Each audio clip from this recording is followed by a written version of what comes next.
obrigações mais sérias do que as de providenciar sustento e proteger sua vida. Portanto, não havia nada que o despertasse, a menos que o perigo ameaçasse ou que as dores da fome o atacassem. Foram estas últimas que, eventualmente, o despertaram. Abrindo os olhos, ele esticou seus músculos gigantes, bocejou, levantou-se e olhou ao redor através da folhagem de seu refúgio. Através das pradarias e campos devastados de John Clayton, Lord Greystoke, Tarzan dos macacos olhou, como um estranho, para as figuras em movimento de Basile e seus guerreiros enquanto preparavam sua refeição matinal e se preparavam para partir na expedição que Basile havia planejado após descobrir a destruição e o desastre que haviam caído sobre a propriedade de seu falecido senhor. O homem macaco olhou para os negros com curiosidade. No fundo de sua mente pairava uma sensação fugaz de familiaridade com tudo o que via, mas ele não conseguia relacionar nenhuma das várias formas de vida, animadas e inanimadas, que haviam surgido no seu campo de visão desde que ele emergira da escuridão das profundezas de Opa, com qualquer evento específico do passado. Ele se lembrava vagamente de uma forma sombria e horrível, cabeluda, feroz. Uma ternura vaga dominava seus sentimentos selvagens enquanto essa memória fantasmagórica lutava por reconhecimento. Sua mente havia retornado aos dias de sua infância. Era a figura da gigante macaca fêmea,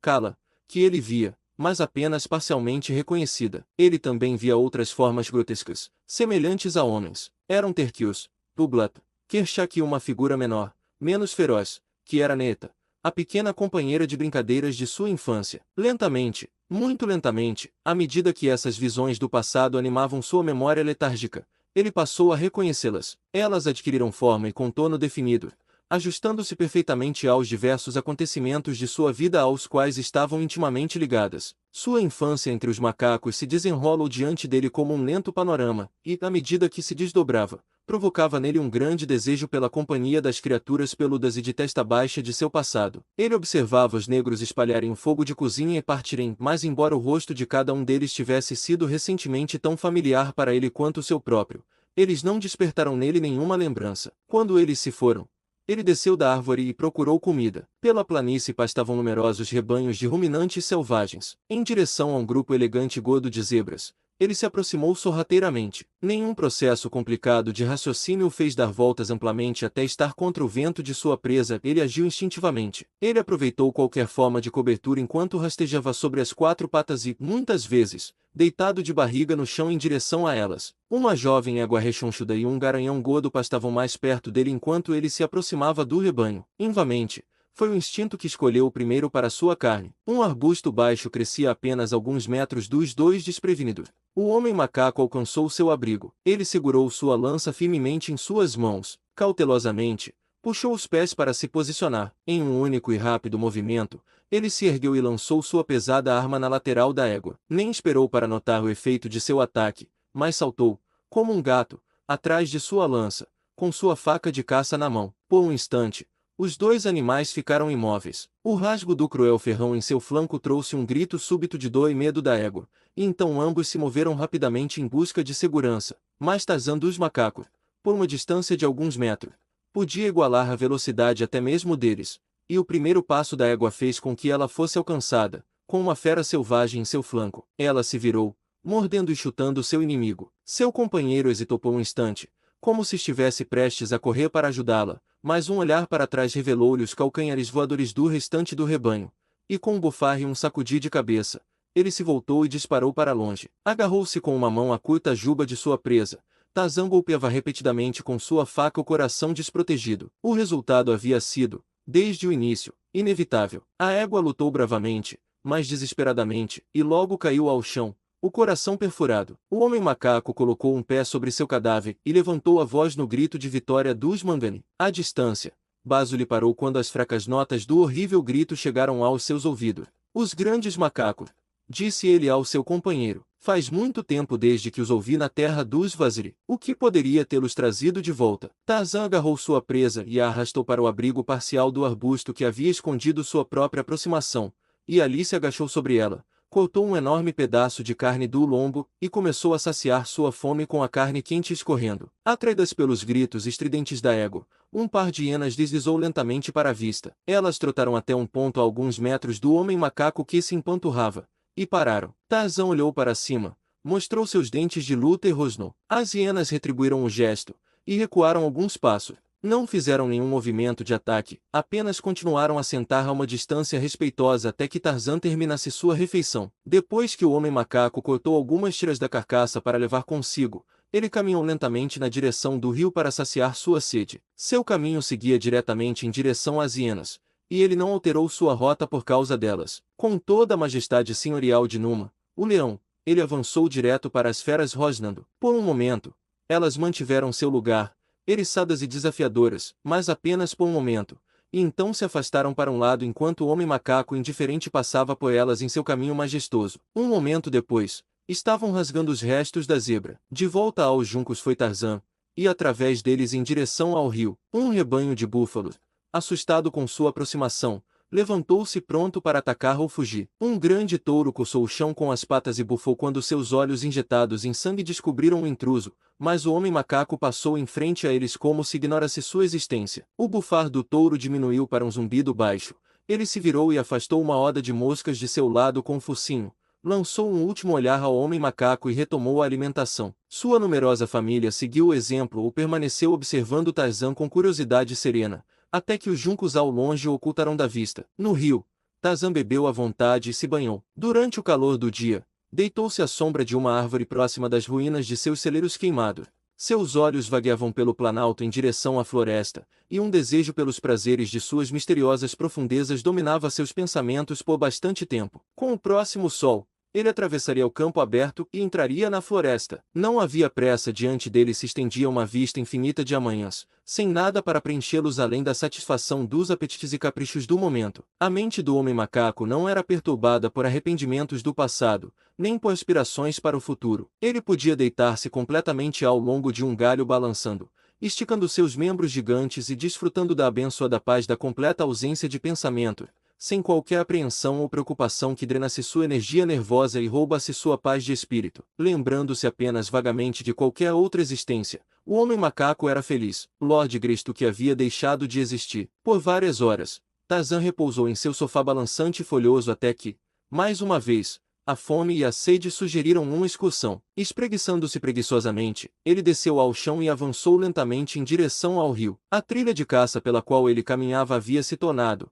com o tempo, uma trincheira estreita e profunda, cujas paredes eram encimadas, de ambos os lados, por matagal impenetrável e árvores densamente entrelaçadas com cipós de troncos grossos e vinhas menores, emaranhadas de forma inextricável, formando duas barreiras sólidas de vegetação. Tarzan quase havia chegado ao ponto em que a trilha desembocava na margem aberta do rio quando viu uma família de leões se aproximando pelo caminho, vindo na direção do rio. O homem macaco contou 7, um macho e 2 leões, totalmente crescidos, e 4 jovens leões tão grandes e tão formidáveis quanto seus pais. Tarzan parou, rosnando, e os leões também pararam, o grande macho à frente mostrando os dentes e emitindo um rugido de advertência. Em sua mão, o homem macaco segurava sua pesada lança, mas ele não tinha intenção de enfrentar 7 leões com sua arma fraca. Ainda assim, permaneceu ali rosnando e rugindo. E os leões fizeram o mesmo. Era puramente uma demonstração de intimidação da selva. Cada um tentava assustar o outro. Nenhum queria recuar e ceder, nem qualquer um, no início, desejava precipitar um confronto. Os leões foram alimentados suficientemente para não serem provocados pela fome. E, quanto a Tarzan, ele raramente comia a carne dos carnívoros, mas estava em jogo uma questão de ética e nenhum dos lados queria recuar. Assim, eles ficaram ali se encarando, fazendo todo tipo de ruídos horríveis enquanto trocavam injúrias da selva de um lado para o outro. É difícil dizer por quanto tempo esse duelo sem sangue teria persistido, embora, eventualmente, Tarzan teria sido forçado a ceder perante números superiores. Veio, no entanto, uma interrupção que pôs fim ao impasse, e ela veio de trás de Tarzan. Ele e os leões tinham feito tanto barulho que nenhum deles conseguia ouvir qualquer coisa acima de seu tumulto conjunto. E assim foi que Tarzan não ouviu o grande corpo avançando sobre ele por trás até um instante antes de ele estar sobre ele. E então ele se virou para Vêbuto, o rinoceronte, seus pequenos olhos de porco brilhando, investindo loucamente em sua direção e já tão próximo que a fuga parecia impossível. Ainda assim, mente e músculos estavam coordenados de forma tão perfeita nesse homem primitivo e não corrompido que quase simultaneamente com a percepção do perigo iminente ele se virou e lançou sua lança no peito de Buto. Era uma lança pesada com ponta de ferro, e atrás dela estavam os músculos gigantescos do homem macaco, enquanto vinha ao encontro dela o enorme peso de Buto e o impulso de sua corrida rápida. Tudo o que aconteceu no instante em que Tarzan se virou para enfrentar a investida do irritável rinoceronte poderia levar muito tempo para ser contado, e ainda assim teria desafiado a lente mais rápida para registrar. Quando sua lança deixou sua mão, o homem macaco olhava para baixo, para o poderoso chifre abaixado para lançá-lo. Tão perto estava Buto dele. A lança entrou no pescoço do rinoceronte,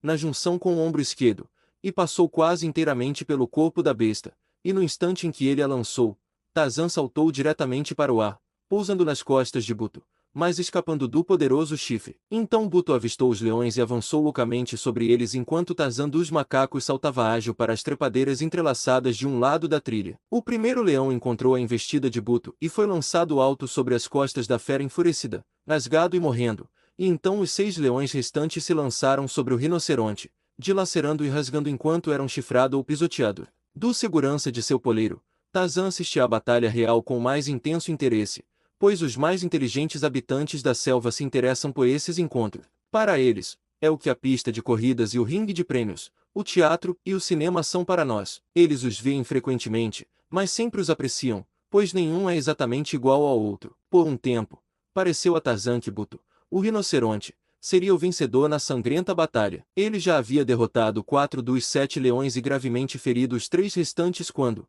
em uma pausa momentânea no confronto, caiu lentamente de joelhos e rolou de lado. A lança de Tarzan havia feito seu trabalho. Foi a arma feita pelo homem que matou a grande fera que poderia facilmente ter sobrevivido ao ataque de 7 poderosos leões, pois a lança de Tarzan perfurou seus grandes pulmões, e Buto, com a vitória quase ao alcance, sucumbiu à hemorragia interna. Então Tarzan desceu de seu santuário, e enquanto os leões feridos, rosnando, se arrastavam para longe, o homem macaco arrancou sua lança do corpo de Buto, cortou um pedaço de carne e desapareceu na selva. O episódio havia terminado. Tudo fazia parte do trabalho do dia, algo sobre o qual você e eu poderíamos falar por toda uma vida. Tarzan afastou da sua mente o momento, assim que a cena desapareceu de sua vista. Capítulo 12. Lá busca vingança. Balançando pelas árvores de volta pela selva em um amplo círculo, o homem macaco chegou ao rio em outro ponto, bebeu e voltou para as árvores invamente, enquanto caçava. Totalmente alheio ao seu passado e indiferente ao seu futuro, surgiu pelas selvas escuras, pelos lugares abertos e semelhantes a parques e através dos amplos prados, onde pastavam os incontáveis herbívoros do misterioso continente, uma caravana estranha e terrível em busca dele. Havia 50 homens assustadores com corpos peludos e pernas nodosas e tortas. Eles estavam armados com facas e grandes clavas, e à sua frente marchava uma mulher quase nua, de beleza incomparável. Era ela de Opar, suma sacerdotisa do deus flamejante, e 50 de seus horríveis sacerdotes à procura do ladrão da sagrada faca sacrificial. Nunca antes lá havia passado além das muralhas externas em ruínas de Opar, mas nunca antes a necessidade havia sido tão insistente. A faca sagrada havia desaparecido, transmitida através de incontáveis eras, havia chegado até ela como um patrimônio e um símbolo de seu cargo religioso e autoridade régia, de algum progenitor há muito morto da perdida e esquecida Atlântida. A perda das joias da coroa ou do grande selo da Inglaterra não poderia ter causado maior consternação a um rei britânico do que o furto da faca sagrada causou a a Opariana, rainha e suma sacerdotisa dos remanescentes degradados da mais antiga civilização da Terra. Quando Atlântida, com todas as suas poderosas cidades, seus campos cultivados, seu grande comércio, cultura e riquezas, afundou no mar há muitas eras, levou consigo todo, exceto um punhado de seus colonos que trabalhavam nas vastas minas de ouro da África Central. Destes, de seus escravos degradados e de uma posterior mistura com o sangue dos antropoides, surgiram os homens nodosos de Opar, mas, por alguma estranha jogada do destino, auxiliada pela seleção natural, a antiga linhagem atlantiana permaneceu pura e não degradada nas fêmeas descendentes de uma única princesa da Casa Real de Atlântida que se encontrava em Opar na época da grande catástrofe. Assim era lá, ardendo de uma fúria branca e intensa estava a suma sacerdotisa, seu coração uma massa de ódio derretido e fervente por Tarzan dos macacos. O zelo da fanática religiosa, cujo altar fora profanado, era triplicado pela raiva de uma mulher rejeitada. 2 vezes ela havia lançado seu coração aos pés do homem majestoso, e 2 vezes fora repelida. Lá sabia que era bela e era bela, não apenas pelos padrões da Atlântida pré-histórica, mas também pelos dos tempos modernos. Lá era fisicamente uma criatura de perfeição. Antes de Tarzan vir pela primeira vez ao par, Lá nunca havia visto um homem humano além dos grotescos e nodosos homens de sua tribo. Com uma dessas ela certamente deveria acasalar mais cedo ou mais tarde para que a linha direta de sumas sacerdotisas não fosse quebrada, a menos que o destino trouxesse outros homens para Opa. Antes da primeira visita de Tarzan, Lá não imaginava que existissem homens como ele, pois ela conhecia apenas seus horríveis pequenos sacerdotes e os touros da tribo dos grandes antropoides que tinham habitado, desde tempos imemoráveis, em Opar e seus arredores, até que passaram a ser quase considerados iguais pelos oparianos. Entre as lendas de Opar havia histórias de homens divinos de tempos antigos e de homens negros que haviam chegado mais recentemente, mas estes últimos eram inimigos que matavam e roubavam. E, além disso, essas lendas sempre mantiveram a esperança de que algum dia aquele continente sem nome de onde sua raça havia surgido se ergueria mais uma vez do mar, com remadores escravizados. Enviaria suas galés esculpidas e adornadas com ouro para socorrer os colonos há muito exilado. A chegada de Tarzan havia despertado no peito de Lá a esperança selvagem de que, finalmente, a realização dessa antiga profecia estava próxima, mas ainda mais fortemente havia acendido os fogos ardentes do amor em um coração que de outra forma jamais conheceria o significado dessa paixão avassaladora, pois uma criatura tão maravilhosa quanto Lá jamais poderia ter sentido amor por qualquer um dos repulsivos sacerdotes de Opa. Costume, dever e zelo religioso poderiam ter comandado a união, mas não poderia haver amor por parte de Lá. Ela havia crescido até a juventude como uma criatura fria e insensível, filha de 1000 outras mulheres frias, insensíveis e belas que jamais haviam conhecido o amor. E assim, quando o amor lhe veio, ele liberou todas as paixões reprimidas de 1000 gerações, transformando-la em um vulcão pulsante e palpitante de desejo, e com o desejo frustrado, essa grande força de amor, gentileza e sacrifício foi transmutada por seus próprios fogos em ódio e vingança. Foi em um estado de espírito superinduzido por essas condições que Lá conduziu sua companhia tagarela para recuperar o emblema sagrado de seu alto ofício e exercer vingança sobre o autor de suas injustiças. Para Verper, ela dava pouca atenção. O fato de a faca ter estado em suas mãos quando saiu de Opar não trouxe pensamentos de vingança contra ele. Claro, ele deveria ser morto quando capturado, mas sua morte não daria prazer a Lá. Ela aguardava isso nas agonias de morte contempladas de Tarzan. Ele deveria ser torturado. Sua deveria ser uma morte lenta e terrível. Seu castigo deveria ser proporcional à imensidão de seu crime. Ele havia arrancado a faca sagrada de Lá, havia posto mãos sacrílegas sobre a alta sacerdotisa do Deus flamejante, havia profanado o altar e o templo. Por essas coisas ele deveria morrer, mas ele havia desprezado o amor de Lá, a mulher, e por isso ele deveria morrer horrivelmente com grande agonia. A marcha de Lá e de seus sacerdotes não foi sem aventuras. Estes não estavam acostumados aos caminhos da selva, já que raramente alguém se aventurava além das muralhas em ruínas de Opar, mas o próprio número deles os protege e assim avançaram sem fatalidades ao longo da trilha de Tarzan e Verper. 3 grandes macacos os acompanham, e a eles foi delegado o trabalho de rastrear a caça, uma façanha além dos sentidos dos oparianos. Lá comandava. Ela organizava a ordem da marcha, escolhia os acampamentos, determinava a hora de parar e a hora de retomar.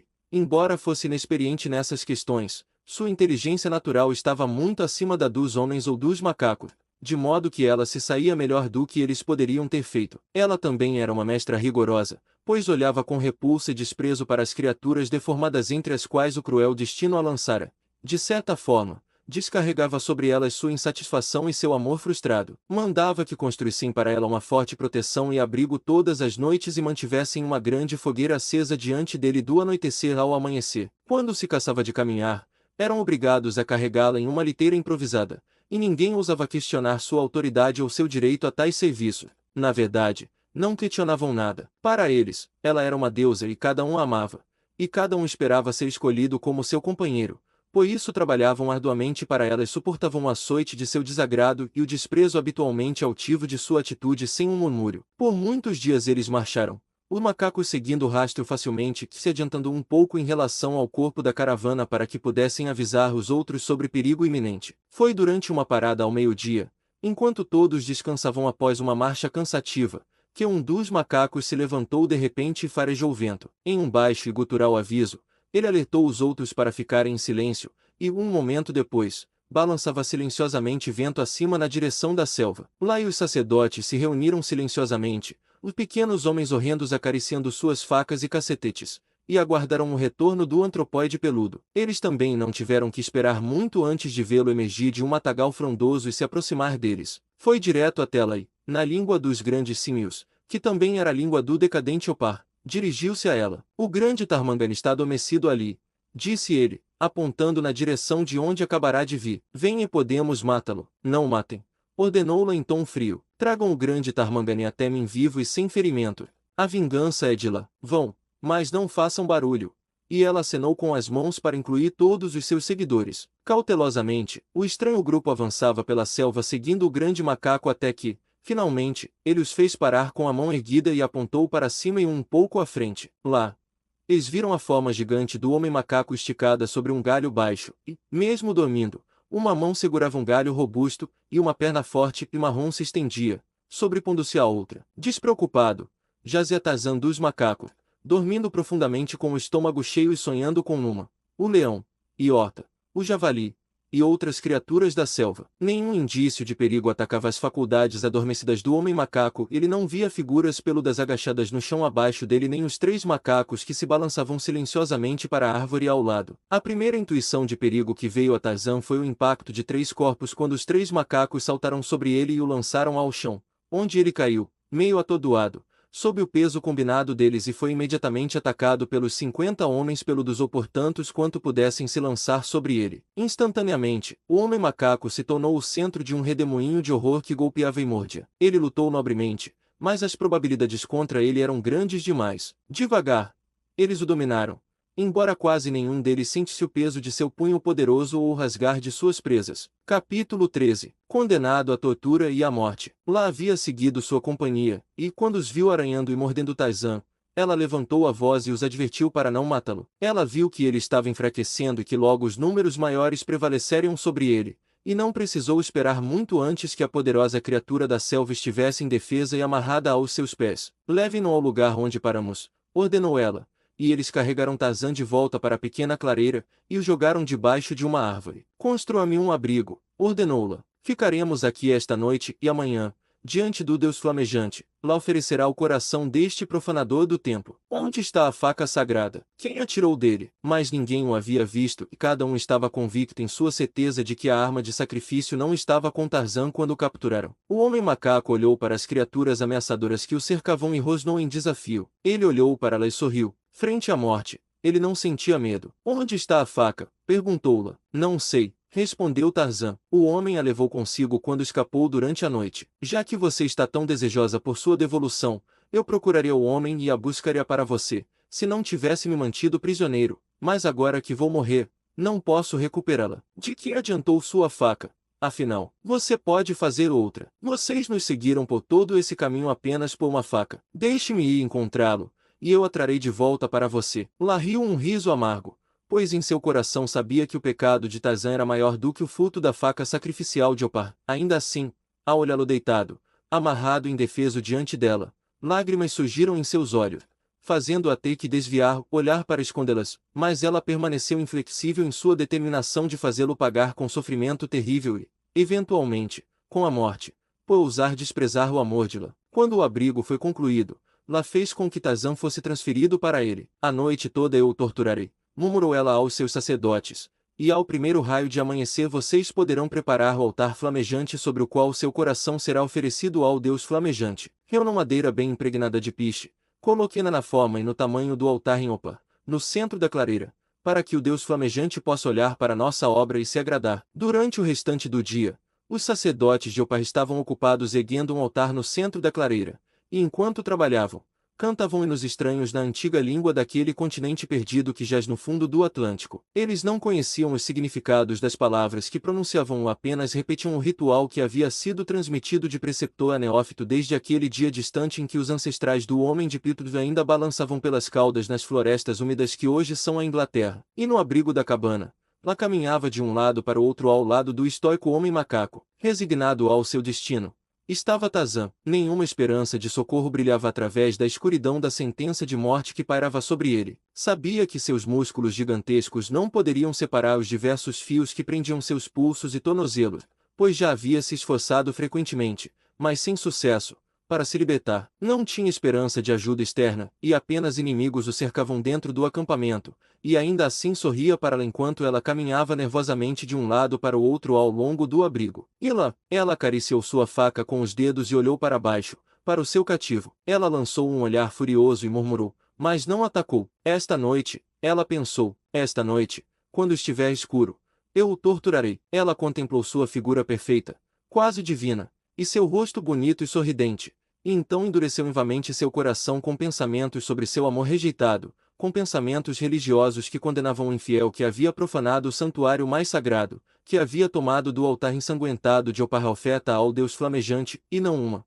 mas 3 vezes. 3 vezes Tarzan havia enganado o Deus de seus antepassados. Ao pensar nisso, ela fez uma pausa e se ajoelhou ao lado dele. Em sua mão estava uma faca afiada. Ela colocou a ponta contra o lado do homem macaco e pressionou o cabo, mas Tarzan apenas sorriu e deu de ombro. Como ele era bonito, Lá se inclinou sobre ele, olhando em seus olhos. Quão perfeita era sua figura. Ela comparou com as dos homens nodosos e calejados dos quais deveria escolher um companheiro, e Lá estremeceu com a ideia. O crepúsculo chegou e, depois dele, à noite, um grande fogo ardia dentro do pequeno boma de espinhos no acampamento. As chamas dançavam sobre o novo altar erguido no centro da clareira, despertando na mente da alta sacerdotisa do Deus flamejante a imagem do evento que ocorreria ao amanhecer. Ela viu essa forma gigante, perfeita, contorcendo-se em meio às chamas da pira em chamas. Ela viu aqueles lábios sorridentes, queimados e enegrecidos, se afastando dos dentes fortes e brancos. Ela viu a cabeleira negra despenteada sobre a cabeça bem formada de Tarzan desaparecer em um jato de chamas. Ela viu estas e muitas outras imagens horríveis enquanto permanece de olhos fechados e punhos cerrados sobre o objeto de seu ódio. Seria ódio que Ladiopar sentia. A escuridão da noite na selva havia se instalado sobre o acampamento, aliviada apenas pelas chamas intermitentes do fogo mantido aceso para afastar os devoradores de homens. Tarzan jazia quieto em suas amarras. Sofria com a sede, e com o corte das cordas apertadas em seus pulsos e tornozelos, mas não se queixava. Tarzan era uma fera da selva com o estoicismo da fera e a inteligência do homem. Ele sabia que seu destino estava selado, que nenhuma súplica serviria para suavizar a severidade de seu fim, e assim não desperdiçava palavras em pedidos, mas esperava pacientemente com a firme convicção de que seus sofrimentos não durariam para sempre. Na escuridão, Lá se inclinou sobre ele. Em sua mão havia uma faca afiada e em sua mente a determinação de iniciar sua tortura sem mais demora. A faca estava pressionada contra seu lado e o rosto de Lá estava próximo ao dele quando uma súbita explosão de chamas de novos galhos jogados sobre o fogo, lá fora, iluminou o interior do abrigo. Perto de seus lábios, Lá viu as feições perfeitas do Deus da floresta, e em seu coração de mulher brotou todo o grande amor que sentirá por Tarzan desde a primeira vez que o vira, e toda a paixão acumulada dos anos que tivera sonhando com ele. A adaga em mãos, Lá, a alta sacerdotisa, se ergia sobre a criatura indefesa que ousara violar o santuário de sua divindade. Não deveria haver tortura, deveria haver morte instantânea. O profanador do templo não deveria mais poluir a visão do Senhor Deus Todo-Poderoso. Um único golpe da pesada lâmina, e em seguida, o corpo para pira em chamas lá fora. O braço que segurava a faca se enrijeceu, pronto para o golpe descendente, e então a mulher, desabou fracamente sobre o corpo do homem que amava. Ela passou as mãos em cárices silenciosas sobre sua carne nua, cobriu sua testa, seus olhos, seus lábios com beijos ardentes, cobriu-o com seu corpo como se quisesse protegê-lo do destino horrível que havia decretado para ele, e em tons trêmulos e piedosos implora-o por seu amor. Por horas, o frenesi de sua paixão possuiu a ardente serva do Deus flamejante, até que, finalmente, o sono a dominou e ela caiu inconsciente ao lado do homem que jurara torturar e matar. E Tarzan, sem se preocupar com os pensamentos do futuro, dormia pacificamente nos braços de Lá. Ao primeiro sinal do amanhecer, os cânticos dos sacerdotes de Opar despertaram Tarzan. Iniciados em tons baixos e contidos, os sons logo aumentaram em volume até o pleno diapasão da sede de sangue bárbara. Lá se mexeu. Seu braço perfeito pressionou Tarzan mais perto dela. Um sorriso abriu seus lábios e então ela acordou. E lentamente o sorriso desapareceu e seus olhos se arregalaram de horror à medida que a significância do cântico de morte atingiu sua compreensão. Me ame, Tarzan, ela gritou. Me ame, e você será salvo. Os grilhões de Tarzan o machucavam. Ele estava sofrendo as torturas da circulação há muito tempo restringida. Com um rosnado furioso, ele se virou de costas para Lá. Essa foi a resposta dela. A alta sacerdotisa saltou de pé. Uma onda quente de vergonha coloriu sua face, e então ela ficou pálida como a morte e caminhou até a entrada do abrigo. Venham, sacerdotes do Deus flamejante, ela gritou, e preparem o sacrifício. As criaturas deformadas avançaram e entraram no abrigo. Lançaram suas mãos sobre Tarzan e o carregaram para fora, e enquanto cantavam, mantinham o ritmo com seus corpos tortos, balançando para frente e para trás ao compasso de sua canção de sangue e morte. Atrás deles vinha Lá, também balançando, mas não em uníssono com a cadência cantada. Branco e abatido estava o rosto da suma sacerdotisa, branco e abatido de amor não correspondido e do terror horrível dos momentos que estavam por vir. No entanto, ela estava firme em sua determinação. O infiel deveria morrer. O escarnecedor de seu amor deveria pagar o preço no altar ardente. Ela os viu colocar o corpo perfeito ali sobre os galhos ásperos. Ela viu o sumo sacerdote, aquele a quem a tradição a uniria, encurvado, torto, retorcido, atrofiado, horrível, avançar com a tocha flamejante e ficar aguardando seu comando para aplicá-la às lenhas que cercavam a pira sacrificial. Seu rosto peludo e bestial estava distorcido em um sorriso amarelo e dentudo de prazer antecipado. Suas mãos estavam em concha para receber o sangue da vítima, o néctar vermelho que o teria enchido os cálices dourados do sacrifício. Lá se aproximou com a faca erguida, seu rosto voltado para o sol nascente, nos lábios uma oração à divindade ardente de seu povo. O sumo sacerdote olhou para ela com questionamento. A marca estava queimando perto de sua mão e as linhas jaziam tentadoramente próximas. Tarzan fechou os olhos e esperou o fim. Ele sabia que sofreria, pois lembrava-se das vagas memórias de queimaduras passadas. Sabia que sofreria e morreria,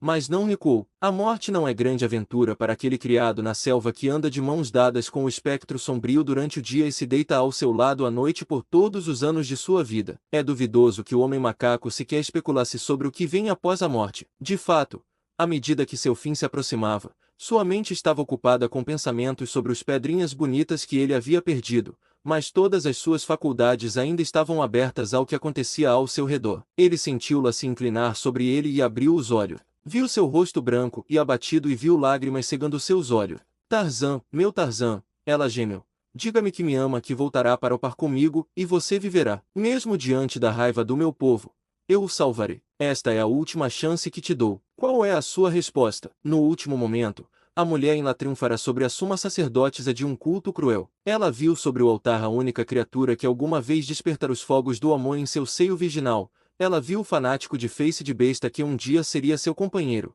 a menos que encontrasse outro menos repulsivo, de pé com a tocha acesa pronto para incendiar a pira. Ainda assim, com toda a sua paixão louca pelo homem macaco, ela daria a palavra para aplicar a chama se a resposta final de Tarzan fosse insatisfatória. Com o peito arfante, ela se inclinou sobre ele. Sim ou não? Ela sussurrou. Através da selva, ao longe, veio suavemente um som que trouxe um súbito lampejo de esperança aos olhos de Tarzan. Ele levantou a voz num grito estranho que fez-la recuar 1 ou 2 passos. O impaciente sacerdote resmungou e trocou a tocha de uma mão para a outra, ao mesmo tempo aproximando-a do estupim na base da pira. Sua resposta, insistiu-la. Qual é a sua resposta ao amor de Ladiopar? Mais perto vinha o som que havia atraído a atenção de Tarzan e agora os outros ouviam o estridente trompete de um elefante. Enquanto lá olhava boquiaberta para o rosto de Tarzan, ali para ler seu destino de felicidade ou desilusão, ela viu uma expressão de preocupação sombrear seus traços. Agora, pela primeira vez, ela compreendeu o significado do estridente grito de Tarzan e ele havia chamado tanto o elefante para resgatá-lo. As sobrancelhas de lá se franziram em uma carranca feroz. Você recusa lá, ela gritou. Então morra. A tocha, ela ordenou, virando-se para o sacerdote. Tarzan olhou para o seu rosto. Tantor está vindo, disse ele. Eu pensei que ele me salvaria, mas agora sei pela sua voz que ele vai me matar. A você e todos que cruzarem seu caminho, procurando com a astúcia de Cheta, a pantera, aqueles que tentassem se esconder dele, pois Tantor está louco com a loucura do amor. Lá conhecia muito bem a ferocidade insana de um elefante macho em época de cio. Ela sabia que Tarzan não havia exagerado. Ela sabia que o diabo na astúcia, no cérebro cruel da grande fera, poderia enviá-la para lá e para cá, caçando pela floresta aqueles que escapassem de sua primeira investida. Ou a fera poderia simplesmente passar adiante sem retornar. Ninguém podia adivinhar qual dos dois. Eu não posso te amar, lá disse Tarzan em voz baixa. Não sei porquê, pois você é muito bonita. Eu não poderia voltar a viver em Oparreu, que tenho toda a vasta selva como meu território. Não, eu não posso te amar, mas também não posso ver você morrer sob os colmilhos de Tantor louco. Corte minhas amarras antes que seja tarde demais. Ele já está quase sobre nós. Corte-as e talvez eu ainda possa te salvar. Uma pequena espiral de fumaça enolada subia de um canto da pira, as chamas lambiam para cima, estalando. Lá estava ali, como uma bela estátua de desespero, olhando para Tarzan e para as chamas que se espalhavam. Em um instante elas iriam alcançá-lo e agarrá-lo. Do emaranhado da floresta vinham os sons de galhos rompendo e troncos caindo. Tantor estava vindo sobre eles, um enorme juggernaut da selva. Os sacerdotes estavam ficando inquietos. Lançaram olhares apreensivos na direção do elefante que se aproximava e depois de volta para ela. Voe! Ela ordenou a eles e então se abaixou e cortou as amarras que prendiam os pés e as mãos de seu prisioneiro. Em um instante, Tarzan estava no chão. Os sacerdotes gritaram de raiva e decepção. Ele, com a tocha, deu um passo ameaçador em direção a Lá e ao homem macaco. Traidora! Ele gritou para a mulher. Por isso também você morrerá. Erguendo seu porrete, ele avançou sobre a suma sacerdotisa, mas Tarzan chegou antes dela. Saltando para o combate corpo a corpo, o homem macaco agarrou a arma erguida e a arrancou das mãos do fanático frenético, e então o sacerdote avançou sobre ele com dentes e unhas. Agarrou o corpo robusto, e a não em suas poderosas mãos. Tarzan ergueu a criatura bem acima da cabeça, lançando-a em direção aos seus companheiros, que agora se reuniam prontos para atacar seu antigo prisioneiro. Lá estava parado orgulhosamente com a faca pronta atrás do homem macaco. Nenhum traço de medo marcava sua testa perfeita, apenas desprezo altivo por seus sacerdotes e admiração pelo homem que ela amava tão desesperadamente preenchiam seus pensamentos. De repente, nessa cena, irrompeu o touro selvagem, um enorme animal com presas, seus olhinhos inflamados de fúria insana. Os sacerdotes ficaram por um instante paralisados de terror, mas Tarzan se virou e, pegando-la em seus braços, correu para a árvore mais próxima. Tantor avançou em sua direção trombeteando estridentemente. Lá agarrou-se ao pescoço do homem macaco com os dois braços brancos. Ela sentiu-o saltar no ar e se admirou com sua força e habilidade ao, carregando seu peso, balançar com destreza nos galhos baixos de uma grande árvore e rapidamente levá-la para cima, fora do alcance do tronco sinuoso do paquiderme. Momentaneamente confuso, o enorme elefante girou e avançou sobre os infelizes sacerdotes que agora haviam se espalhado, apavorado, em todas as direções. O mais próximo ele empalou e lançou para cima, entre os galhos de uma árvore. Ele agarrou nas voltas da sua tromba e quebrou contra um enorme tronco, deixando a massa dilacerada para depois avançar, trombeteando, atrás de outro. Ele pisoteou com seus enormes pés e, nesse momento, os outros haviam desaparecido na selva. Agora, Tantor voltou sua atenção mais uma vez para Tarzan, pois um dos sintomas da loucura é a rejeição ao afeto. Objetos de amor saudável tornam-se objetos de ódio insano. Peculiar nos anais não escritos da selva era o proverbial amor que existia entre o homem macaco e a tribo de Tantor. Nenhum elefante de toda a selva faria mal ao Tarmangani, o macaco branco, mas, tomado pela fúria do maste, o grande touro procurou destruir seu amigo de longa data. De volta à árvore onde Lá e Tarzan estavam empoleirados, veio Tantor, o elefante. Ele se ergueu com as patas dianteiras contra o tronco e esticou-se alto em direção a eles com sua longa tromba, mas Tarzan havia previsto isso e subiu além do alcance máximo do elefante. O fracasso apenas tende a enfurecer ainda mais a criatura enlouquecida. Ele bramiu, trombetou e gritou até que a terra tremeu com o imenso volume de seu barulho. Ele encostou a cabeça na árvore e empurrou, e a árvore se curvou diante de sua imensa fossa. Ainda assim, ela se manteve firme. As ações de Tarzan eram extremamente peculiares. Se Numa, ou Sabor, ou Cheta, ou qualquer outra fera da selva estivesse tentando destruí-lo, o homem macaco teria dançado por aí lançando projéteis e insultos contra seu agressor. Ele os teria insultado e provocado, deleitando-se com o vilipêndio na selva que conhecia tão bem, mas agora ele estava sentado em silêncio, fora do alcance de Tantor, e em seu belo rosto havia uma expressão de profunda tristeza e compaixão, pois de todos os habitantes da selva, Tarzan amava Tantor mais. Se pudesse ter matado, não teria pensado em fazê-lo. Sua única ideia era escapar, pois sabia que, com o passar do efeito da maste, Tantor voltaria a ser Sankey, mais uma vez, poderia se esticar sobre aquelas costas enormes e fazer discursos bobos naqueles grandes ouvidos balançando. Percebendo que a árvore não cairia com seu empurrão, Tantor ficou ainda mais enfurecido. Ele olhou para os dois empoleirados bem acima dele, seus olhos vermelhos ardendo com ódio insano, e então enrolou sua tromba ao redor do tronco da árvore.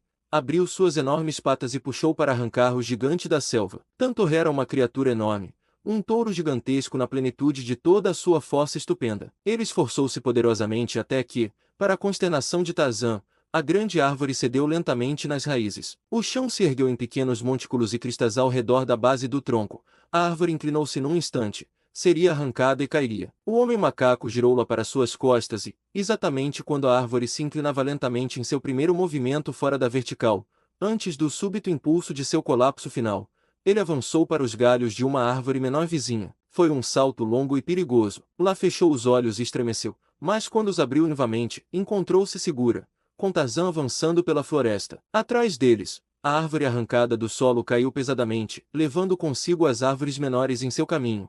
E então Tantor, percebendo que sua presa havia escapado, deu mais uma vez seu horrível trombetear e seguiu encarregada rápida pelo rastro deles. Capítulo 14. Uma sacerdotisa, mas ainda uma mulher. A princípio, lá fechou os olhos e se agarrou a Tarzan com terror, embora não tenha dado nenhum grito, mas logo ela adquiriu coragem suficiente para olhar ao redor, olhar para o chão abaixo e até manter os olhos abertos durante os largos e perigosos balanços de árvore em árvore, e então sentiu uma sensação de segurança devido à sua confiança na criatura física perfeita em cuja força, nervos e agilidade seu destino estava. Uma vez, ela ergueu os olhos para o sol queimante e murmurou uma oração de agradecimento ao seu Deus pagão por não ter sido permitido destruir aquele homem divino, e seus longos cílios estavam molhados de lágrimas. Uma estranha anomalia era a de Opar, uma criatura de circunstâncias, dilacerada por emoções conflitantes. Agora a criatura cruel e sanguinária de um Deus sem coração, e novamente, uma mulher derretida cheia de compaixão e ternura. Às vezes a encarnação do ciúme e da vingança,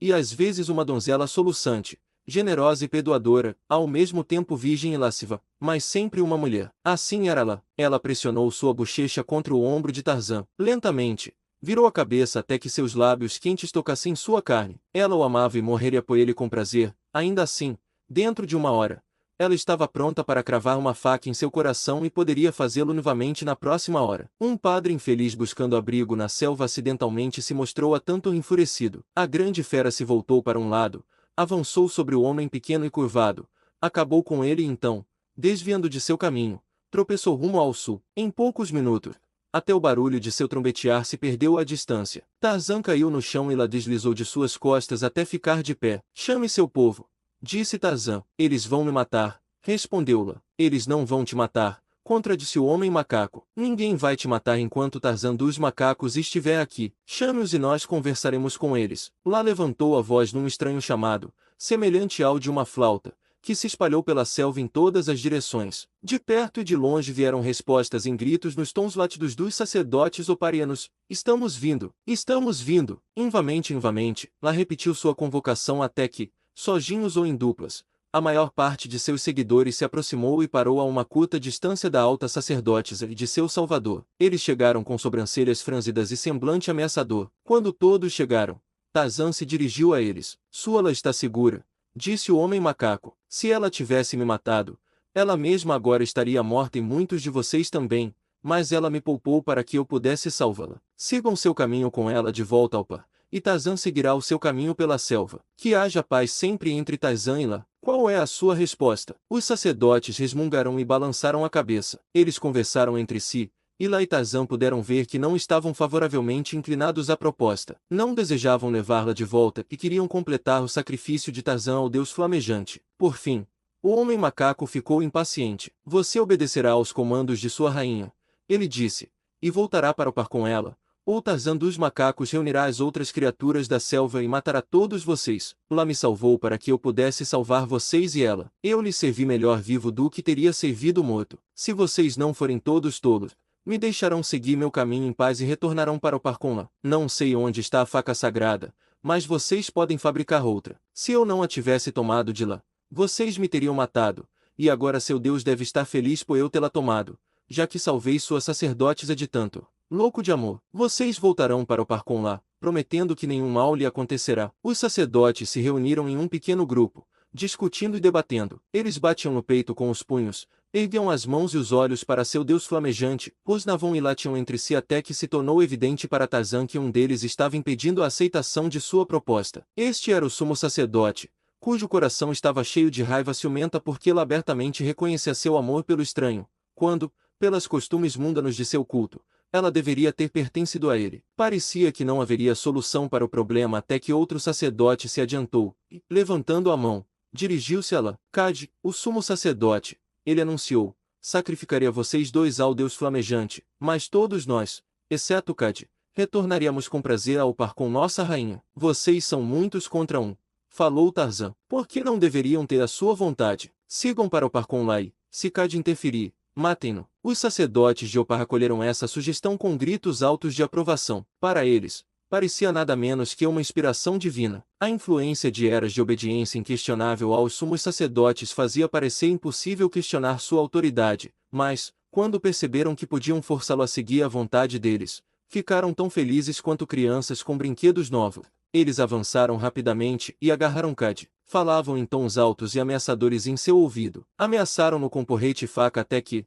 finalmente, ele concordou com suas exigências, embora relutantemente. E então Tarzan se aproximou diante de Cad. Sacerdote, disse ele, lá retorna ao seu templo sob a proteção de seus sacerdotes e sob a ameaça de Tarzan dos macacos de que quem quer que a prejudique deverá morrer. Tarzan irá novamente ao par antes das próximas chuvas e, se algum mal tiver acontecido a lá, ai de Cad, o sumo sacerdote. Relutantemente, Cad prometeu não prejudicar sua rainha. Protejam-na, gritou Tarzan aos outros oparianos. Protejam-na para que, quando Tarzan voltar, encontre-la lá para saudá-lo. Lá estará lá para te receber, exclamou a suma sacerdotisa. E lá esperará, desejando, sempre desejando, até que você volte. Oh, diga-me que você virá. Quem sabe? Perguntou o homem macaco enquanto se balançava rapidamente nas árvores e corria em direção ao leste. Por um momento, lá ficou olhando para ele, depois inclinou a cabeça. Um suspiro escapou de seus lábios e, como uma velha, começou a marcha em direção à distante Opa. Tarzan, o senhor dos macacos, correu pelas árvores até que a escuridão da noite caiu sobre a selva. Então deitou-se e dormiu, sem pensamentos além do amanhã e com apenas lá, mais a sombra de uma memória, dentro de sua consciência. Mais apenas algumas marchas ao norte, Lady Greystoke aguardava ansiosamente o dia em que seu poderoso senhor e mestre descobrisse o crime de Ashmezek e se apressasse para resgatar e vingar. E enquanto imaginava a chegada de John Clayton, o objeto de seus pensamentos estava agachado quase nu, ao lado de um tronco caído, sob o qual procurava com os dedos sujos por algum besouro ou larva suculenta. 2 dias se passaram após o roubo das joias antes que Tarzan pensasse nelas. Então, quando por acaso lhe vieram à mente, ele sentiu o desejo de brincar com elas novamente, e, não tendo nada melhor a fazer do que satisfazer o primeiro capricho que o dominava, levantou-se e começou a atravessar a planície saindo da floresta em que havia passado o dia anterior. Embora não houvesse nenhuma marca indicando onde as joias haviam sido enterradas, e embora o local se assemelhasse ao restante de um trecho ininterrupto de várias milhas de comprimento, onde os juncos terminavam na borda do prado, o homem macaco se moveu com precisão infalível diretamente para o lugar onde tinha escondido seu tesouro. Com a sua faca de caça, ele revolveu a terra solta, sob a qual deveria estar o saco, mas, embora tenha escavado a uma distância maior do que a profundidade do buraco original, não havia sinal do saco nem das joias. A testa de Tarzan se obscureceu ao perceber que havia sido saqueado. Pouco ou nenhum raciocínio foi necessário para convencê-lo da identidade do culpado, e com a mesma rapidez que marcará sua decisão de desenterrar as joias, ele saiu em rastrear o ladrão. Embora a trilha tivesse 2 dias e estivesse praticamente obliterada em muitos lugares, Tarzan seguiu com relativa facilidade. Um homem branco não teria conseguido segui-la 20 passos 12 horas depois de ter sido feita. Um homem negro a teria perdido no primeiro quilômetro, mas Tarzan dos macacos fora forçado na infância a desenvolver sentidos que um mortal comum mal usa. Podemos notar o cheiro de alho e o uísque no hálito de um colega que segura a barra, o perfume barato exalando da pessoa da maravilhosa dama sentada à nossa frente, e lamentar o fato de termos narizes sensíveis, mas, na verdade, não conseguimos cheirar de forma alguma. Nossos órgãos olfativos estão praticamente atrofiados, em comparação com o desenvolvimento do sentido entre as feras da selva. Onde um pé é colocado, um efluvioso permanece por um tempo considerável. Está além do alcance de nossas sensibilidades, mas para uma criatura das ordens inferiores, especialmente para caçadores e caçador, é tão interessante e muitas vezes mais claro do que é a página impressa para nós. Nem Tarzan dependia apenas do seu sentido de olfato. A visão e a audição haviam sido levadas a um estado maravilhoso de desenvolvimento pelas necessidades de sua vida precoce, onde a própria sobrevivência dependia quase diariamente do exercício da vigilância mais aguçada e do uso constante de todas as suas faculdades. E assim ele seguiu a velha trilha do Belga pela floresta, em direção ao norte, mas, devido à idade da trilha, ele era obrigado a um progresso nada rápido. O homem que ele seguia estava 2 dias à sua frente quando Tarzan iniciou a perseguição, e a cada dia ele ganhava terreno sobre o homem macaco. Este, no entanto, não sentia a menor dúvida quanto ao resultado. Algum dia ele alcançaria sua presa, podia aguardar em paz até que esse dia chegasse. Teimosamente ele seguia o rastro fraco, parando de dia apenas para caçar e comer, e à noite apenas para dormir e se recuperar. De vez em quando, ele passava por grupos de guerreiros selvagens, mas a esses dava uma larga distância,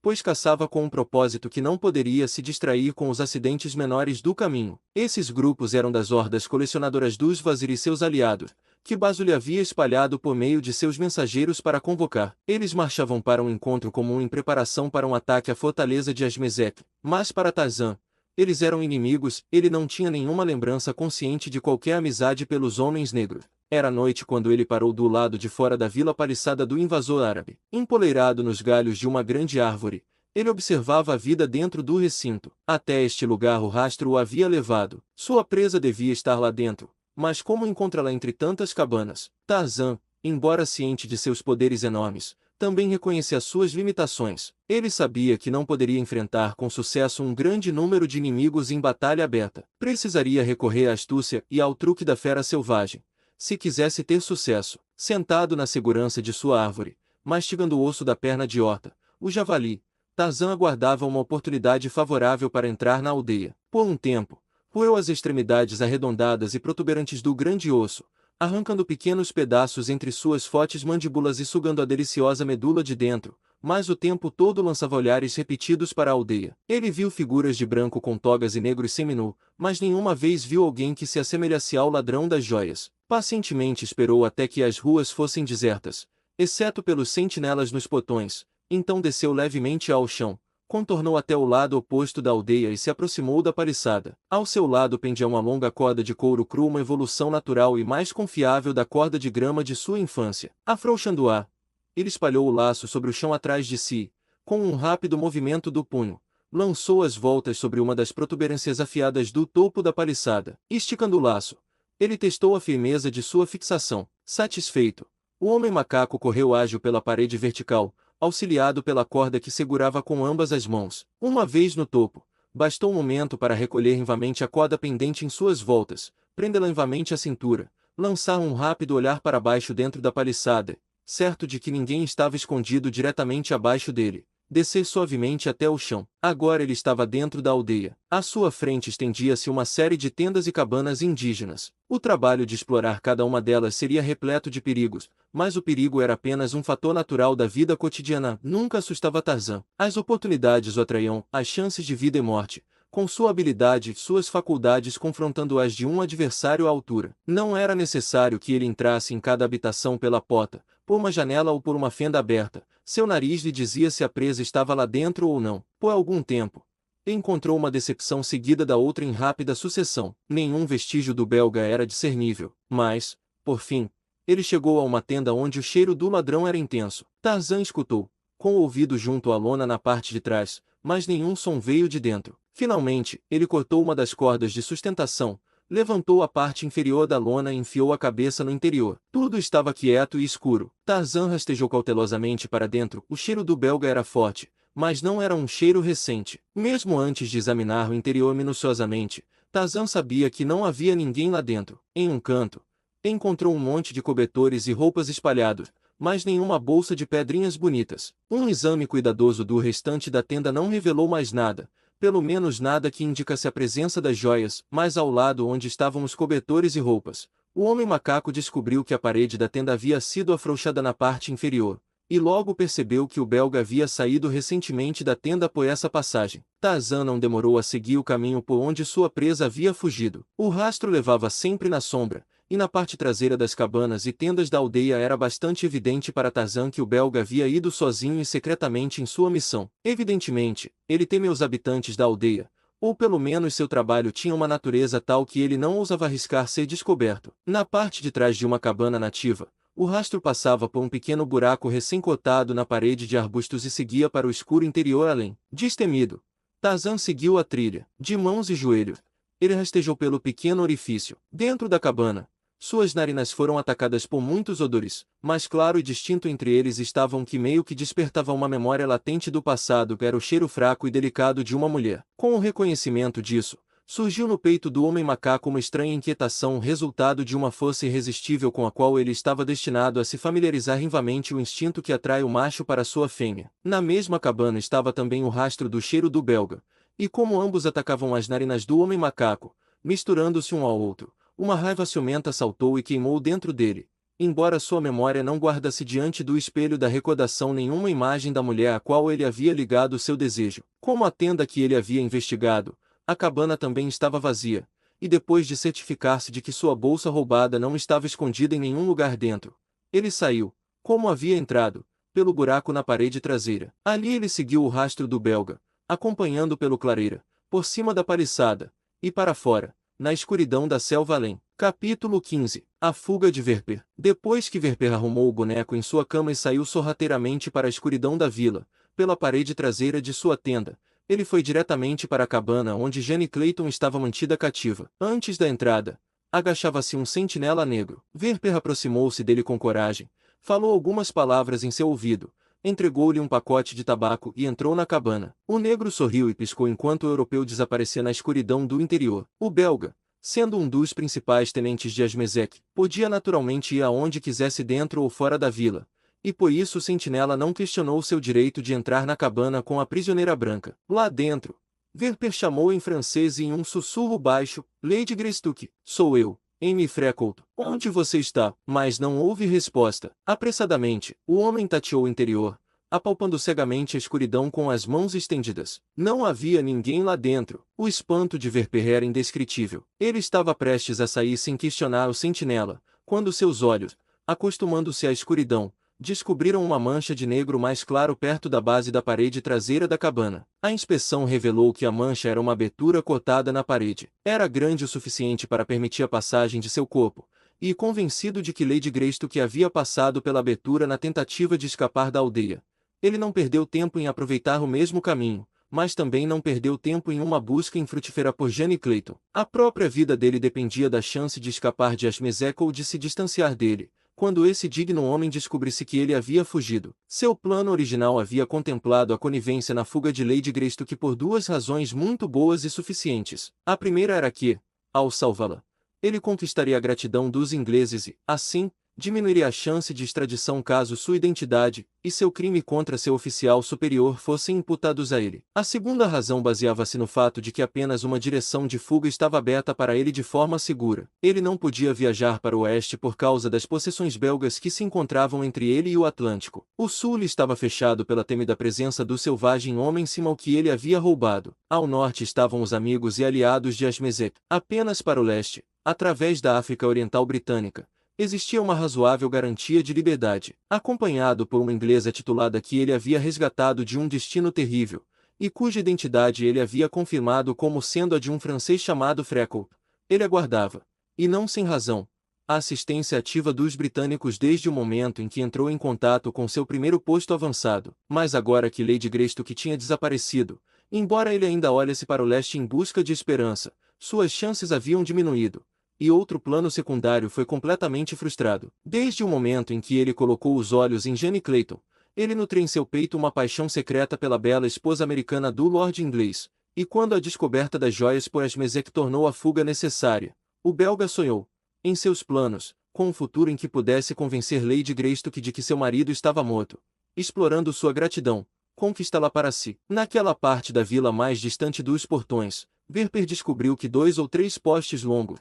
retirados de uma pilha próxima que havia sido coletada para a construção de cabanas, tinham sido encostados no topo da paliçada, formando uma passagem precária, embora não impossível, para escapar. Com razão, e inferiu que era assim que Lady Greystoke havia encontrado um meio de escalar o muro, e nem perdeu um momento em segui-la. Uma vez na selva, ele seguiu diretamente para leste. A poucas milhas ao sul dele, Jane Clayton estava ofegante entre os galhos de uma árvore na qual havia se refugiado de uma leoa faminta à espreita. Sua fuga da aldeia tinha sido muito mais fácil do que ela havia antecipado. A faca que ela havia usado para cortar o caminho através da parede de madeira da cabana até a liberdade ela havia encontrado cravada na parede de sua prisão, sem dúvida deixada lá por acidente quando um antigo ocupante havia desocupado o local. Atravessar a parte de trás da aldeia, mantendo-se sempre nas sombras mais densas, tinha levado apenas alguns momentos, e a circunstância fortunada da descoberta das varas da cabana tão perto da paliçada resolveu para ela o problema de passar pela alta parede. Por uma hora ela seguiu a velha trilha de caça em direção ao sul, até que seus ouvidos treinados captaram o som furtivo de um animal rastejando atrás dela. A árvore mais próxima lhe forneceu um refúgio instantâneo, pois ela era sabia demais nos caminhos da selva para arriscar sua segurança por um momento após descobrir que estava sendo caçada. Verper, com mais sucesso, continuou lentamente até o amanhecer, quando, para sua frustração, descobriu um árabe montado em seu rastro. Era um dos capangas de Ashmezek, muitos dos quais estavam espalhados em todas as direções pela floresta, à procura do fugitivo belga. A fuga de Jane Clayton ainda não havia sido descoberta quando Ashmezek e seus buscadores partiram para revistar Verper. O único homem que tinha visto o belga após sua saída da tenda era o sentinela negro diante da porta da cabana-prisão de Lady Greystoke, e ele havia sido silenciado pela descoberta do corpo morto do homem que o havia substituído, o sentinela que Mugambi havia enviado. O subornado naturalmente deduziu que Verper havia matado seu companheiro, e não ousou admitir que permitirá sua entrada na cabana, temendo, como temia, a ira de Ashmezek. Assim, como por acaso ele foi o primeiro a descobrir o corpo do sentinela quando o alarme soou,